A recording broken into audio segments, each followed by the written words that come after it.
आज की क्लास में इवोल्यूशन चैप्टर को ही आगे कंटिन्यू करते हुए मैं आपको डार्विन के कॉन्सेप्ट्स के रिगार्डिंग अदर जो रिसर्चर हैं उनके थॉट्स और डार्विन किन से इन्फ्लुएंस हुए ये सब कुछ मैं आपको समराइज करके बताने जा रही हूँ। हालांकि इस रिगार्डिंग कुछ डिस्क्रिप्शन जो है वो मैंने पहले दे रखा है ऑलरेडी, बट हाँ ये है कि आपके पास वो रिटन फॉर्म में नहीं था, तो यहाँ से साथ के साथ स्क्रीनशॉट लेते चलेंगे और मैं आपको एक्सप्लेन करती चल रही हूँ। आसान है, कोई ऐसा नहीं है इसमें कि रॉकेट साइंस की आपको समझ नहीं आए, ठीक है। अभी यहाँ पे एक मैथमेटिशियन है जिनका नेम आपको यहाँ पे दिख रहा है, दैट इज थॉमस मैल्थस। इन्होंने पॉपुलेशन के ऊपर वर्क किया था, और क्या वर्क किया था एक्चुअली उन्होंने ये बात बताई थी। आगे भी जब आप इकोलॉजी में पढ़ेंगे तो आपके पास ये पॉपुलेशन डेंसिटी का जो ये ग्रोथ कर्व है ये आपको देखने को मिलेगा।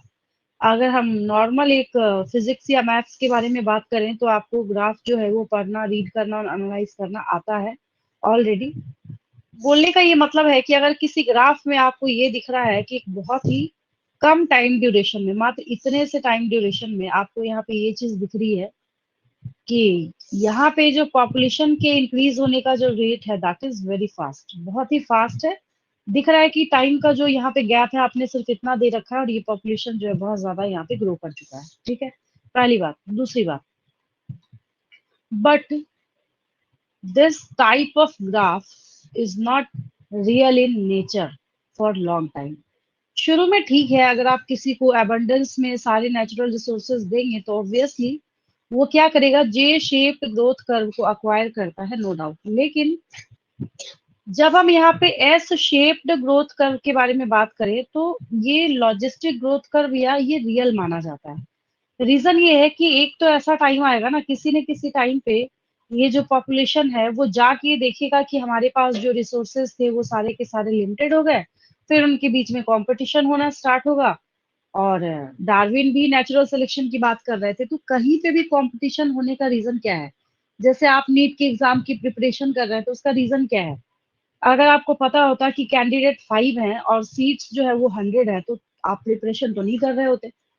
पता है कि यहाँ पे जो सीट्स है वो बहुत ही कम है और कैंडिडेट्स का नंबर बहुत ज्यादा है, तब आपको कॉम्पिटिटिव एग्जाम की प्रिपरेशन करने की जरूरत हो जाती है कि हमें उस भीड़ में से आगे निकलना है। तो ठीक उसी तरीके से कंपटीशन होने का मतलब ही है कि वहां पे जरूर जो नेचुरल रिसोर्सेज हैं वो लिमिटेड होंगे, ये डन है, ये मानी हुई बात है, ठीक है। तो मैल्थस साहब जो है ये बातें बता रहे थे पॉपुलेशन के बारे में, और डार्विन जो है वो कॉन्सेप्ट दे रहे थे किसके बारे में, वो बता ही रहे थे, survival of the fittest, natural selection. तो नेचुरल सिलेक्शन क्यों हो रहा है, कैसे हो रहा है, उसका ड्राइविंग फोर्स क्या है। तो नेचुरल सिलेक्शन होने का रीजन क्या है कि कंपटीशन है, वहां पे क्या है, कंपटीशन। तो यहाँ पे जो स्टेटमेंट है आपके पास, it's possible that the work of Thomas Malthus on populations influenced Darwin, क्योंकि मैल्थस साहब का जो वर्क था वो क्या था, बिल्कुल उसमें हर चीज ट्रू है और वो एक्सपेरिमेंटल है। ऐसा नहीं है कि उन्होंने ऐसी बनावटी बातें कह दी और एक हाइपोथेसिस जो है वो प्रपोज करने का काम किया, तो जिसकी वजह से डार्विन जो है ये बहुत इंप्रेस हुए मैल्थस साहब से, ठीक है। और जब हम नेचुरल सिलेक्शन के बारे में बात करते हैं तो इसको तो आज तक भी डिस्कार्ड नहीं किया है किसी ने, क्योंकि ये ट्रू है और नेचुरल सिलेक्शन नेचर में हर जगह अप्लाई भी होता है। It's based on certain observations which are factual. For example, natural resources are limited, जो अभी मैं इस ग्राफ के हेल्प से आपको एक्सप्लेन कर रही थी। नेचुरल रिसोर्सेज आर लिमिटेड, और लिमिटेड होने की वजह से यहाँ पे एक लिमिट लग गया है कैरिंग कैपेसिटी का यहाँ पे, ठीक है।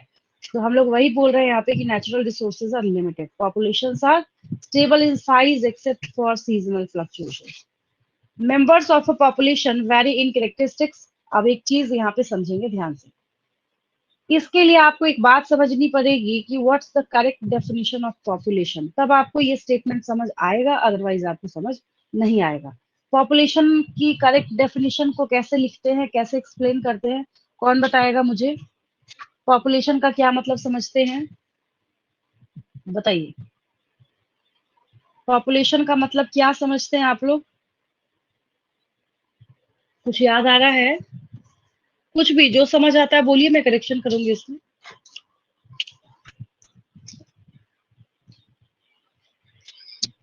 Aggregation of many species on a single area. Many species. और बाकी बच्चे?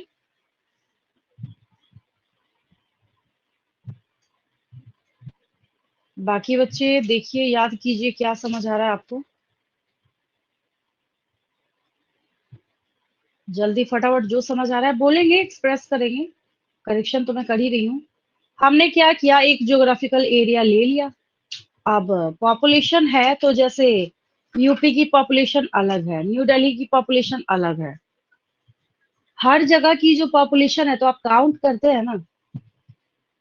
तो जब काउंट करते हैं तो एक और चीज, जब आप उसको एक्सप्रेस कर रहे हैं तो अगर हमने क्या किया, सबसे पहले यहाँ पे एक बर्ड की स्पीशीज को ले लिया। ये क्या है, ये बर्ड की जो स्पीशीज है ना, ये भी इस ज्योग्राफिकल एरिया में सरवाइव कर रहा है, ठीक है। फिर क्या किया हमने, यहाँ पे देखा कि ये बीटल्स भी है, ये भी है यहाँ पे, ठीक है।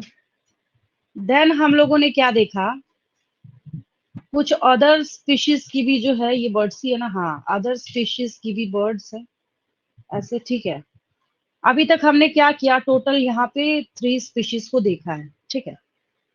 तो अभी जो आपके हिसाब से जो एक बच्चे ने अभी बताया, जो कॉन्सेप्ट है वो ये है कि ठीक है, एक कॉमन ज्योग्राफिकल एरिया में जो डिफरेंट स्पीशीज का कलेक्शन है उसको हम पॉपुलेशन बोलेंगे, ठीक है। तभी मैंने पूछ लिया ताकि मैं उसमें करेक्शन कर पाऊँ।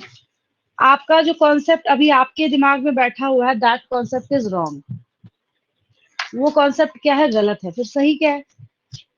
कभी भी अगर पॉपुलेशन के डेफिनेशन में आपको मिस्टेक हो ना, या आपको कुछ गलत समझ आए, ठीक है, तो हमेशा एक चीज याद रखेंगे कि अगर हम इंडिया के सेंसस की बात करें तो क्या ह्यूमन पॉपुलेशन के साथ हम उसमें कैट, डॉग, लायन सब इंक्लूड करते हैं क्या? आपका आंसर होगा नो, ठीक नहीं मैम। है ना। तो वहीं से आंसर मिल जाएगा आपको। ये हमेशा के लिए ना, मैंने आपको कंफ्यूजन दूर करने का तरीका बताया। मैंने क्या किया, अब करेक्ट डेफिनेशन क्या है, सबको भूल जाना है, ऐसा नहीं कि सबको गायब कर देना है नेचर में से। मतलब मैं समझाने के लिए बता रही हूँ कि ये जो आपके पास यहाँ पे बर्ड्स अवेलेबल हैं और ये जो बर्ड्स आपको यहाँ पे देखने को मिल रहे हैं, तो ये एक स्पीशीज को बिलोंग कर रहा है। तो हम लोग जो करेक्ट डेफिनेशन बोलते हैं वो कहते हैं aggregates of individuals of same species in a common geographical area. अब समझ आ गया, अब क्लियर हो गया बिल्कुल। ठीक है, ये स्पीशीज जो है ये एक ही है। जैसे इस पूरे वर्ल्ड में आपको जितने भी ह्यूमन पॉपुलेशन के बारे में पता है, सबका साइंटिफिक नेम अभी आज के डेट में होमो सेपियंस ही है। पास्ट में जब हम जाएंगे तो सबका साइंटिफिक नेम जो है वो थोड़ा चेंज हो जाएगा, थोड़ा क्या, बहुत ही चेंज हो जाएगा। अभी फिलहाल अगर हम रिसेंट टाइम की बात करें तो सबको हम लोग क्या बोलेंगे, होमो सेपियंस बोलेंगे, ठीक है। तो ये जो आपको यहाँ पे बर्ड की स्पीशीज नजर आ रही है और इसका जो एग्रीगेशन आपको दिख रहा है, तो इसको हम पॉपुलेशन बोलेंगे। बोलने का क्या मतलब समझ आया आपको? हाँ, इसकी डेफिनेशन के ऊपर बहुत क्वेश्चंस ऑल्टरनेटिव ईयर में, नीट में भी पूछा गया, कई बार रिपीट करके भी पूछा, क्योंकि ये बेसिक कॉन्सेप्ट है ना, जिसमें बच्चे मिस्टेक करते हैं, इस वजह से पूछा जाता है, ठीक है। तो नोट करके मैं लिख देती हूँ जो पॉपुलेशन है आपके लिए। हालांकि पहले मैंने बता रखा है बट आपको याद नहीं, कोई बात नहीं। कई बार मैंने बताया है, जब बायोडाइवर्सिटी, वेरिएशन सब बताती हूँ ना, पॉपुलेशन भी बताती हूँ। तो क्या मोरल ऑफ द स्टोरी निकला, अगर कोई आज के बाद से आपसे पॉपुलेशन पूछे, क्योंकि आगे हार्डी वेनबर्ग प्रिंसिपल वगैरह भी जब पढ़ेंगे ना, क्या बोलेंगे वहां पे, allylic frequency of a population always remains constant. तो समझ तो तब आएगा जब आप पॉपुलेशन समझे हुए रहेंगे, ठीक है। तो हम लोग यहाँ पे लिख देते हैं, वहां मेहनत मेहनत बच जाएगी मेरी। Aggregates of individuals, aggregates of individuals और ऑर्गेनिजम्स भी लिख सकते हैं, इंडिविजुअल्स और organisms of same species in a common geographical area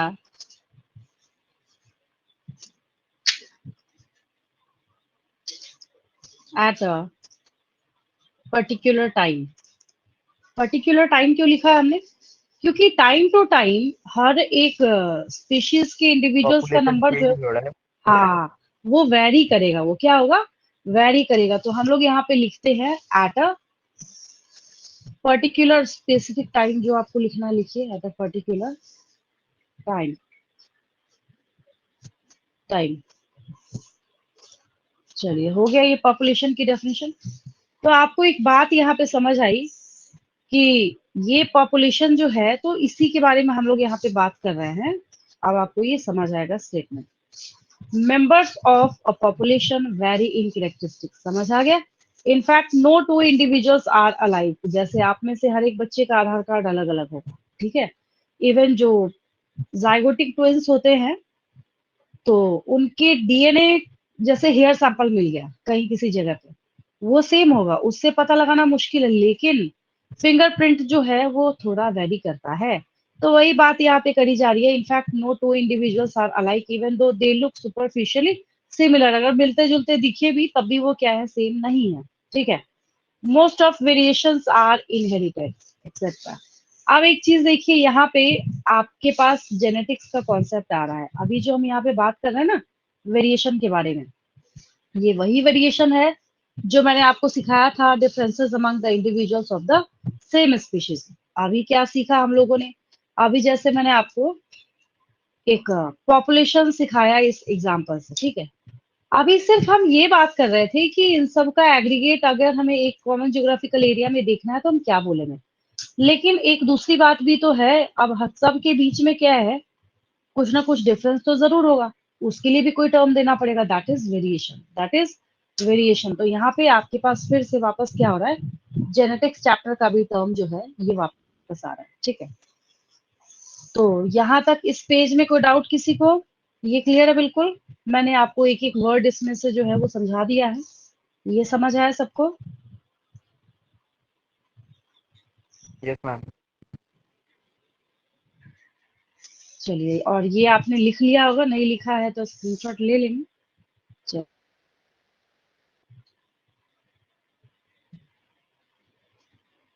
आगे देखिए। अभी जो ये ग्राफ आप देख रहे हैं ना, इसको हमें थोड़ा मिनिमाइज फॉर्म में सामने रखना पड़ेगा, तब आपको समझ आए। देखिए,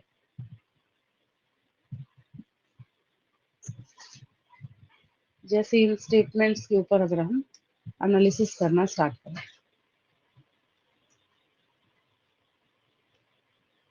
ये रहा ग्राफ आपके पास। यहाँ रखते हैं अभी फिलहाल काम चलाने के लिए। अभी अभी आपने क्या देखा? Population size will grow exponentially.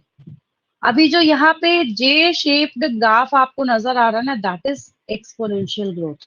इसको क्या कहते हैं? एक्सपोनेंशियल ग्रोथ कहते हैं, ठीक है।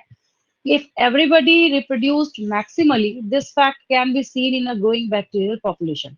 And the fact that population sizes in reality are limited. Reality क्या है? ये है रियलिटी जे शेप्ड करनी है। हाँ, ये बात अलग है कि शुरुआत में जो ये एस शेप्ड या सिग्मॉइड ग्रोथ कर रहा है, ये भी शुरू में जे शेप था। लेकिन बाद में इसको क्या होना पड़ेगा? जब कंपटीशन स्टार्ट होगा और जो रिसोर्सेज है वो लिमिटेड होंगे, तो ऑटोमेटिकली इसको सिग्मॉइड होना पड़ेगा। तो in reality are limited means that there had been competition for resources. तो उनके बीच में किस चीज को लेके फाइटिंग होगी? जो नेचुरल रिसोर्सेज आपके पास अवेलेबल है। अब जैसे इस क्लास में 100 स्टूडेंट्स हैं, और मैंने क्या किया? 100 स्टूडेंट्स को एक रूम में, मतलब ऐसे रखा रूम में, या एक प्रॉपर हॉल में रखा गया जहाँ पे वॉशरूम वगैरह हर चीज की फैसिलिटी है। कुछ ऐसा हुआ, कर्फ्यू लगा या अदर कुछ वैसी कैलेमिटी आई, जिसकी वजह से ना आप लोगों को बोला गया कि अब ना यहाँ से कोई बाहर नहीं निकलेगा। और 100 में से हमने क्या किया? सिर्फ 20 स्टूडेंट्स के खाने पीने का इंतजाम जो है किया, और रोज रोज हम 20 के लिए ही भेजते रहे। शुरू में ना एक दिन दो दिन आप प्यार दिखा सकते हैं, लेकिन बाद में क्या होगा? आप लोगों में फाइटिंग स्टार्ट हो जाएगी, फाइट करना स्टार्ट करेंगे, किसी का सर फूटेगा, कुछ ऐसा होगा। फिर पता चला लड़ते रहे लड़ते रहे लड़ते रहे, एंड टाइम तक होते होते सरवाइव कौन करेगा? जो फिट होगा। क्यों लड़ रहे थे आप लोग? फाइटिंग किस बात को लेके कर रहे थे? क्योंकि आपका जो रिसोर्स है वो लिमिटेड दिया गया था आपको, इसलिए। ठीक है, तो कंपटीशन जब होगा कहीं भी तो क्या होगा? Only some survived and grew at the cost of others that couldn't flourish. कुछ जो सरवाइव नहीं कर पाए उनकी कीमत पे ही फिर कौन ग्रो कर पा रहे हैं, जो कि नेचर में ज्यादा फिट है, जो एक्चुअली नेचर में सरवाइव किए जाने चाहिए वो वहां पे सरवाइव करते हैं। तो आज भी देखेंगे ऐसे लोगों को, क्योंकि 10th क्लास तक तो बायो में नेचुरल सिलेक्शन हर किसी ने पढ़ा होता है, तो लोगों को आपने बोलचाल की भाषा में भी बोलते हुए देखा होगा कि भाई नेचुरल सिलेक्शन तो होता ही है नेचर में। अगर कभी कहीं किसी लिमिटेड रिसोर्स को लेके कहीं पे कोई फाइटिंग हो रही हो, तो ये जो स्टेटमेंट है ये लोग कॉमनली आपने देखा होगा कि यूज करते हैं इसको बोलने में। ठीक है, ये पेज क्लियर है बिल्कुल? और कुछ क्लियर कर रहे हैं उस ग्राफ से कर रहे हैं। ठीक है, तो बच्चों को मैं हमेशा बोलती हूँ कि ये जो ग्राफ है इसको आप अपनी कॉपी में, इस स्टेटमेंट को खास करके समझने के लिए मैं थोड़ा इसको क्लियर कर दूं। पहले भी मैंने आपको बता रखा है कि आपको उसका स्क्रीनशॉट ले लेना चाहिए, अभी भी ले लीजिए, इसको कॉपी में एक बार बना जरूर लेना। ठीक है, और आगे जब मैं आपको इकोलॉजी पढ़ाऊंगी तो ये सब कुछ तो वापस एक्सप्लेन करना है। लेकिन हाँ, इतना जरूर है कि अभी हर एक बच्चे को ये जरूर समझ आ गया होगा what's the meaning of J shaped growth curve and what's the meaning of S shaped और सिग्मोइड ग्रोथ कर्व। ठीक है, यही बहुत है आपके लिए अभी इवोल्यूशन के पॉइंट ऑफ व्यू से। ठीक है, ये पेज क्लियर है बिल्कुल? कोई डाउट नहीं किसी को? क्लियर है? Yes ma'am. चलिए आगे बढ़ते हैं हम लोग।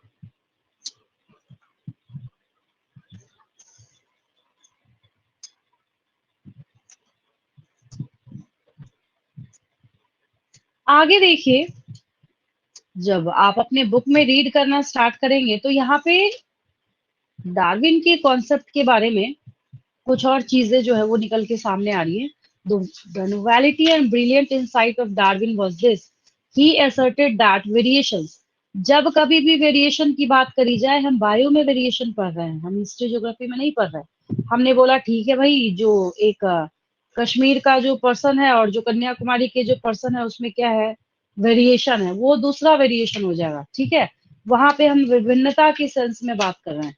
लेकिन जब कभी भी यहाँ पे, अभी तुरंत मैंने आपको प्रीवियस टू प्रीवियस पेज पे भी ये टर्म दिखाया था, वहां मैंने आपको बोला कि देखिए यहाँ पे बात भी करी जा रही है विच आर हेरिटेबल।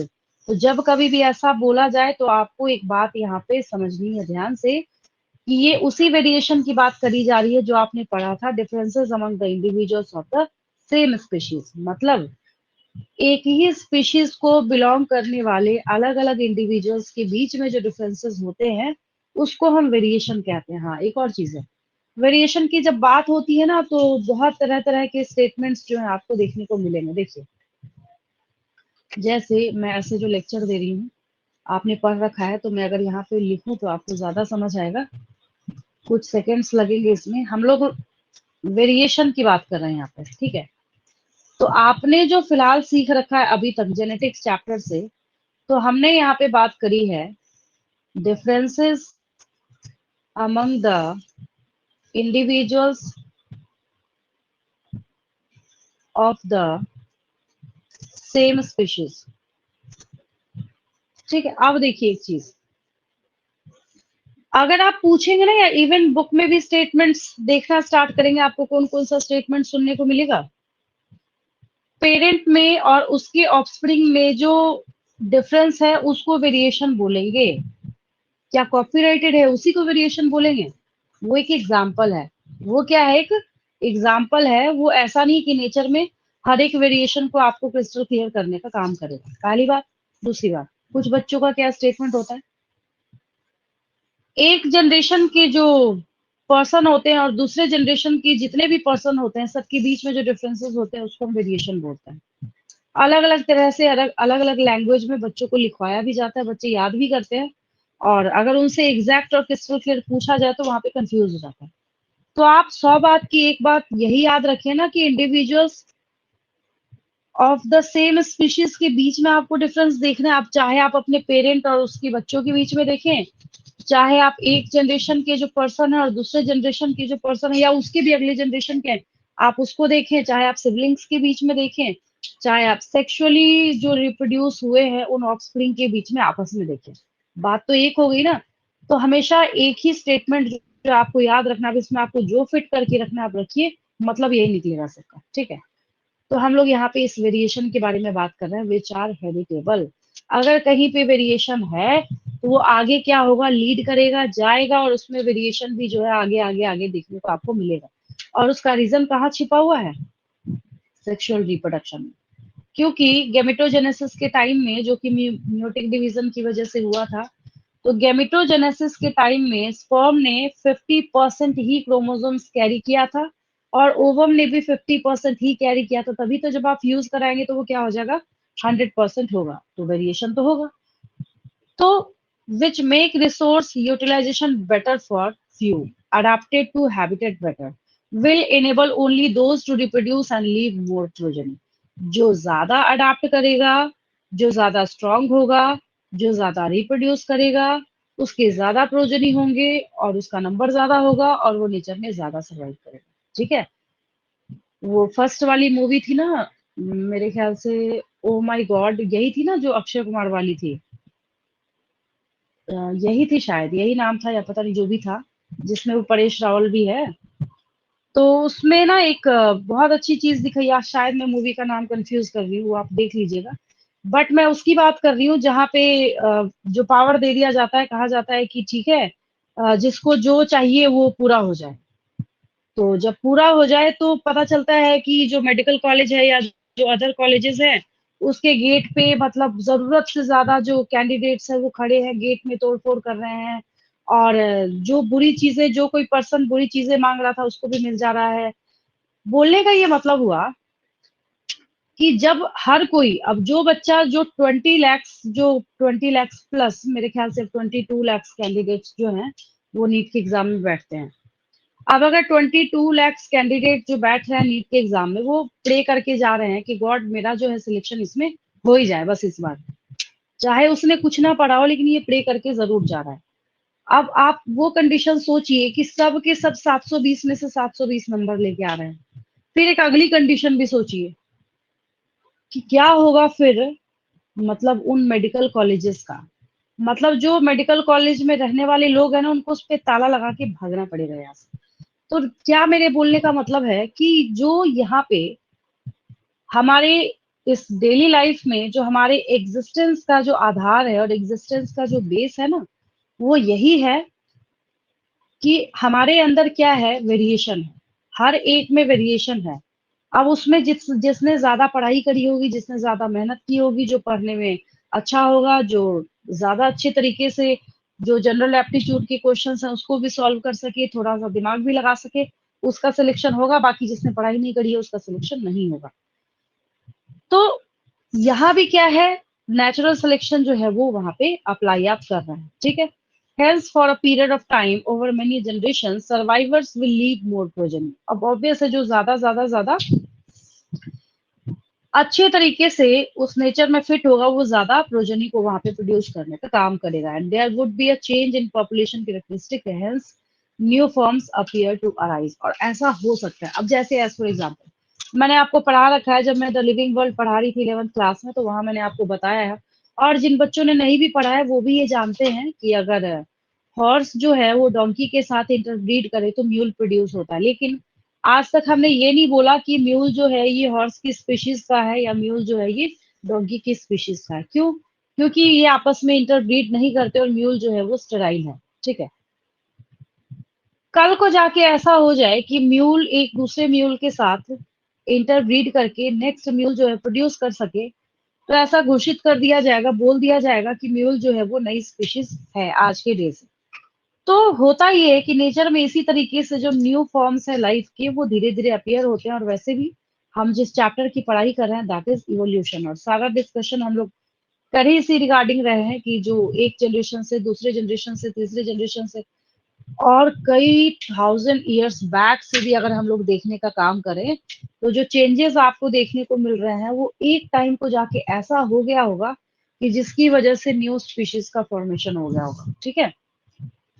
चलिए, ये पेज क्लियर है सबको, आगे चले हम लोग।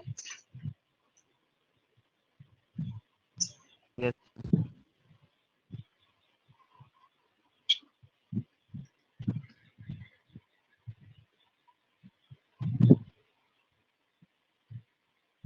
अब हम लोग एक नया कॉन्सेप्ट स्टार्ट कर रहे हैं, that is mechanism of evolution. अगर हम ऐसे नॉर्मली बात करें तो बात तो वही है, मिलती जुलती, उसमें कुछ नया नहीं है। लेकिन अगर हम सोचें दूसरे पॉइंट ऑफ व्यू से तो बहुत कुछ नया भी है इसमें, सो बात भी है। ठीक है, अब यहाँ पे ना एक ह्यूगो डेविस रिसर्चर है, इनका नाम आप सुनेंगे।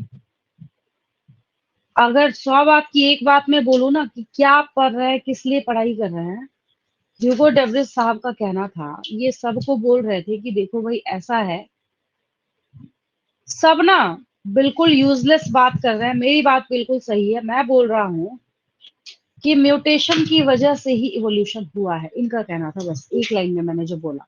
ठीक है, दूसरी बात ये है, अब एक नेक्स्ट क्वेश्चन भी अराइज होता है जो पूछा जाता है बच्चों से। जैसे एज फॉर एग्जाम्पल अगर मैं आपसे पूछूं कि मेंडल अपना एक्सपेरिमेंट किस पे कर रहे थे, तो क्या आंसर होगा आपका? मेंडल अपना एक्सपेरिमेंट किस पे कर रहे थे? न्यूजीलैंड से। Very good. मॉर्गन किस पे कर रहे थे? ड्रोसोफिला। Very good. ठीक उसी तरीके से जब पूछा जाता है ना कि ये जो ह्यूगो डेविस साहब है ये अपना एक्सपेरिमेंट किस पे कर रहे थे, तो यहाँ पे हम लोगों को ना इवनिंग प्राइम रोज का नाम याद रखना पड़ता है। आप जानते हैं, इस फ्लावर को पहचानते हैं बहुत अच्छे से, और इस फ्लावर के ऑयल में बहुत सारी खूबियां होती हैं, बहुत सारे मतलब काउंटलेस बेनिफिट्स होते हैं इसके। हम लोग इस फ्लावर के बारे में बात कर रहे हैं, है ना? पहचानते हैं इसको आप लोग? देखा होगा हर एक बच्चे ने, ये इवनिंग प्राइम रोज है। क्या है ये? इवनिंग प्राइम रोज है। इस पे ये ह्यूगो डेविस साहब अपना एक्सपेरिमेंट कर रहे थे। ठीक है, तो जब कोई भी रिसर्चर किसी स्पेसिफिक स्पेसिमेन के ऊपर अपना रिसर्च करते हैं तो उसका नाम याद रखना जरूरी हो जाता है। जैसे अभी भी मैंने आपसे पूछा ना, मेंडल किस पे काम कर रहे थे, मॉर्गन किस पे काम कर रहे थे, उसी सीरीज में ऐड कर लेंगे ह्यूगो डेविस किस पे वर्क कर रहे थे, इवनिंग प्राइम रोज पे। इट्स इवनिंग प्राइम रोज। इसमें बहुत बढ़िया एंटी एजिंग प्रॉपर्टी भी इसके ऑयल में होता है। तो जब आप इसके ऑयल को देखना स्टार्ट करेंगे, कुछ शॉपिंग साइट्स पे जब आप देखना स्टार्ट करेंगे तो कई थाउजेंड के प्राइसेस में भी आपको इवनिंग प्राइम रोज का ऑयल जो है वो देखने को मिलता है। समझ गए? तो ये खासियत है इसकी। बहुत और बहुत सारे ना हेल्थ सप्लीमेंट भी जो है इसके यूज से बना। हाँ ये भी है कि कुछ आपको ऐसे भी मिल जाएंगे जो क्या होता है, थोड़ा मतलब सस्ता होता है, वैसे भी मिल जाएंगे आपको। ठीक है, बोला जाता है कि ये क्या करता है, हेल्थ को प्रमोट करने का काम करता है, स्किन हेल्थ बहुत अच्छा रखता है, स्किन को हेल्दी बनाने का काम करता है। तो जिसकी वजह से ना ये मार्केट में क्या है, डिमांड में बहुत ज्यादा है। कुछ लोग ऐसा क्लेम करते हैं कि ये जो इवनिंग प्राइम रोज है इसमें ना विटामिन ई का कंटेंट बहुत अच्छा होता है, और आपको पता है बहुत अच्छा करना है, बहुत ही अच्छा करना है, तो आपको क्या चाहिए? चाहिए। तो हाँ, इवनिंग प्राइम रोज के कैप्सूल्स भी, जैसे उसके अंदर इसका ऑयल फिल करके, जैसे कैसे विटामिन ई के कैप्सूल्स आते हैं वैसे इसके कैप्सूल्स भी बिकते हैं मार्केट में।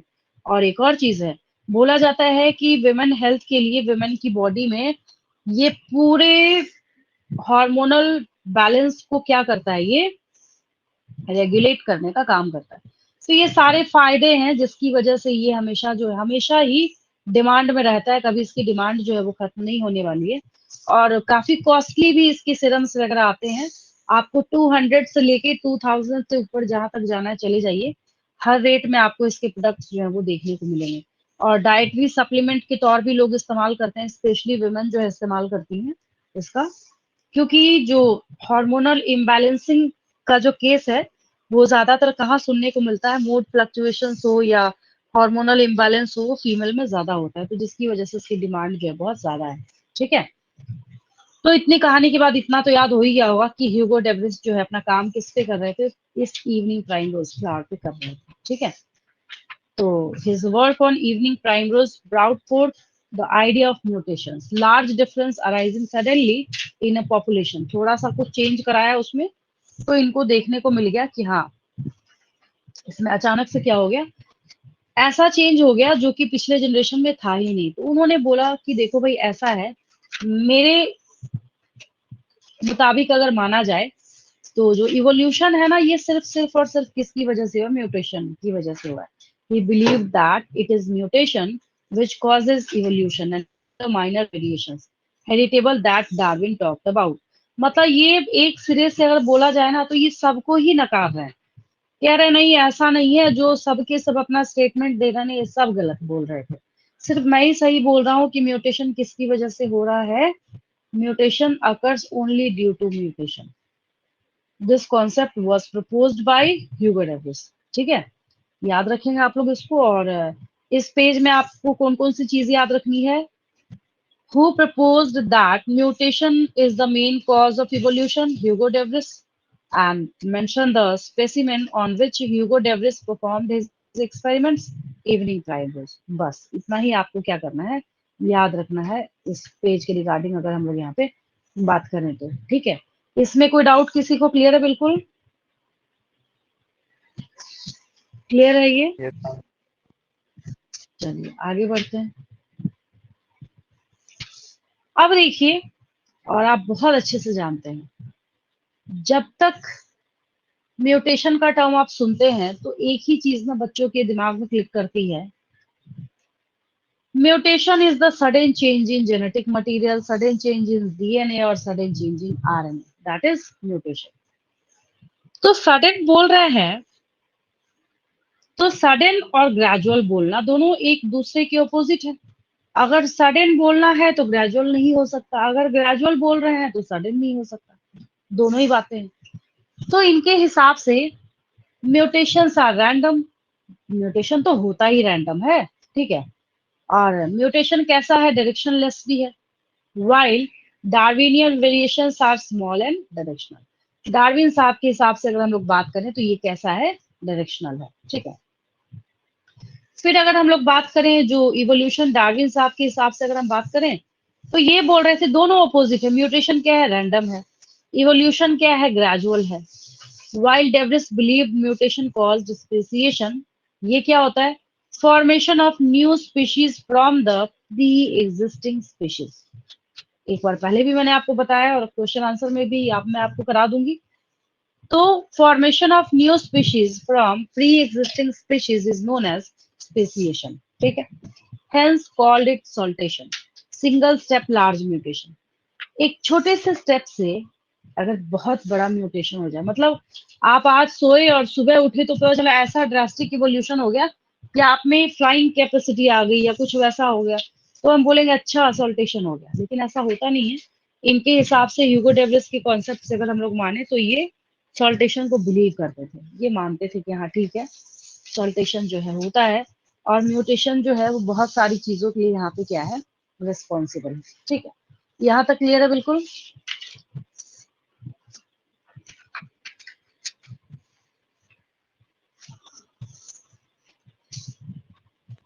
यस इसमें मैम। कोई डाउट तो नहीं किसी को? डन, क्लियर है बिल्कुल? चलिए आगे बढ़ते हैं।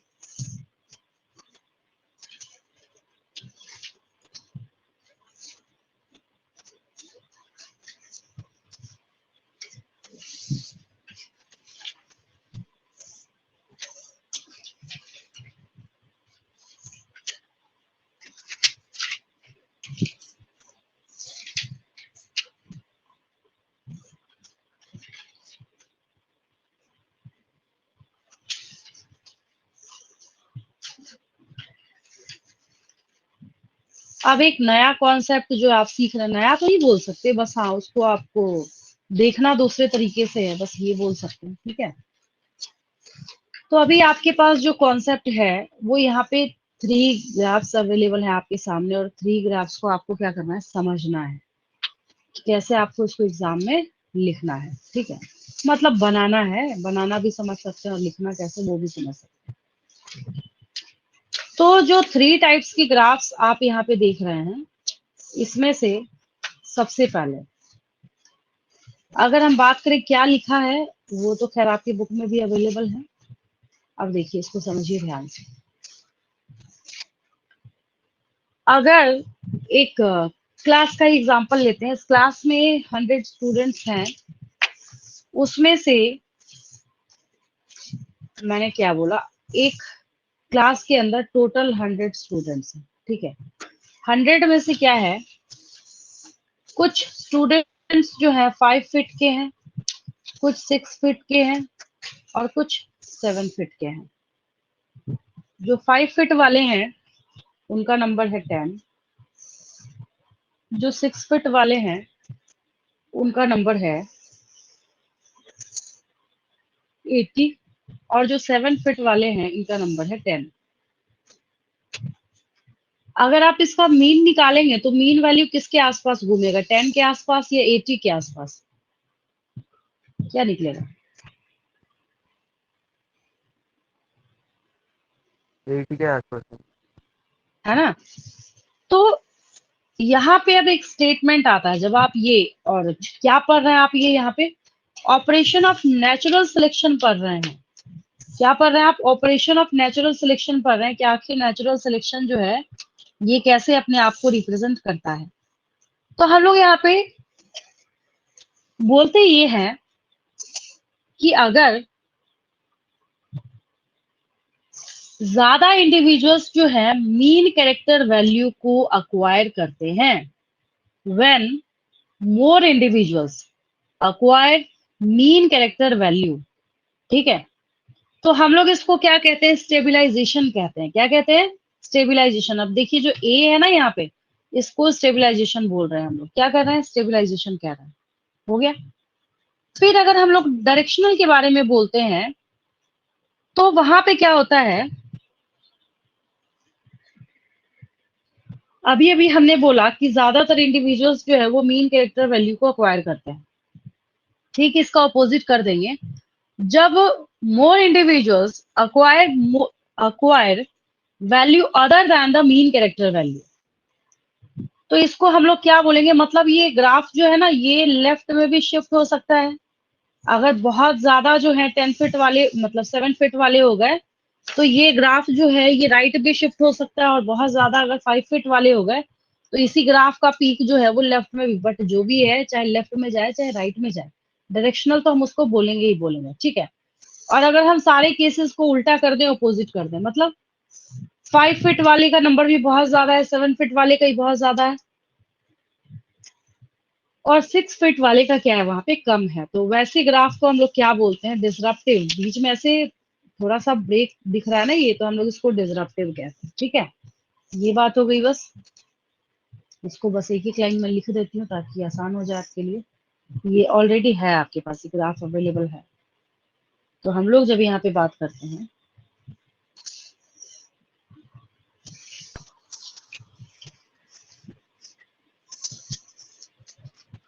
Operation of natural selection on different traits, सबसे पहली बात, आपने ये 3 टाइप्स के देखे हैं। नंबर 1 इज स्टेबिलाईजिंग,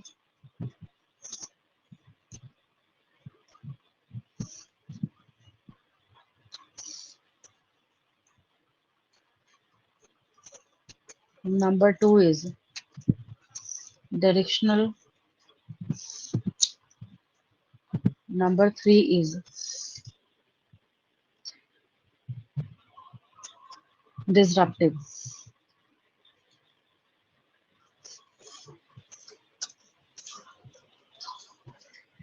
अब इसमें से ज्यादा नहीं, 1 लाइन देंगे, सबको क्लियर हो जाएगा। स्टेबिलाईजिंग में 1 लाइन लिखेंगे। मीन कैरेक्टर ज्यादा हो। हाँ, in which more individuals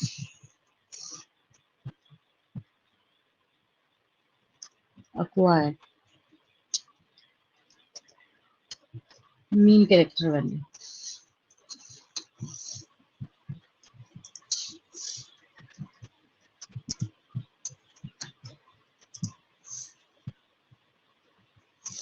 then directional में लिखेंगे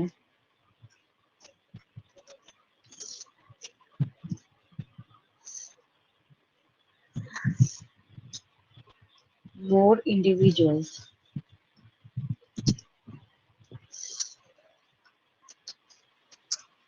acquire value other than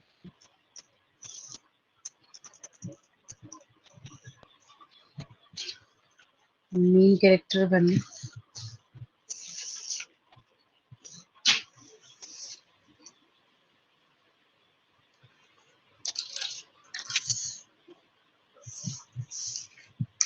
Main character.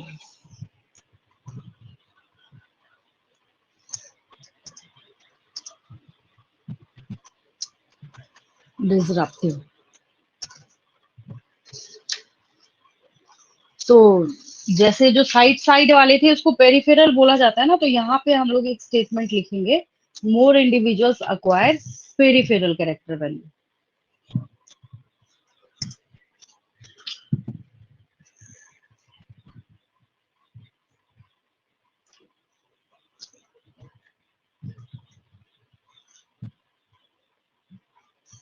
More individuals acquire peripheral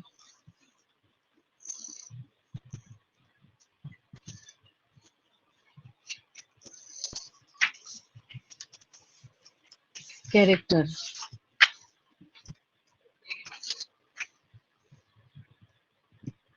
value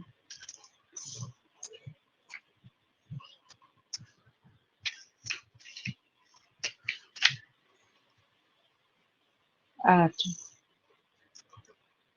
both ends of the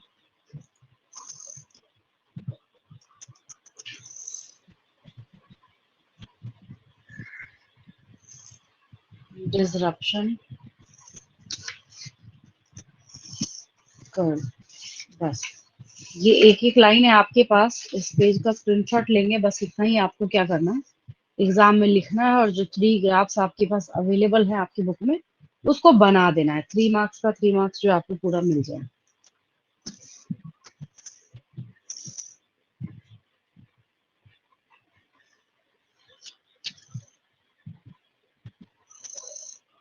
हो गया ये?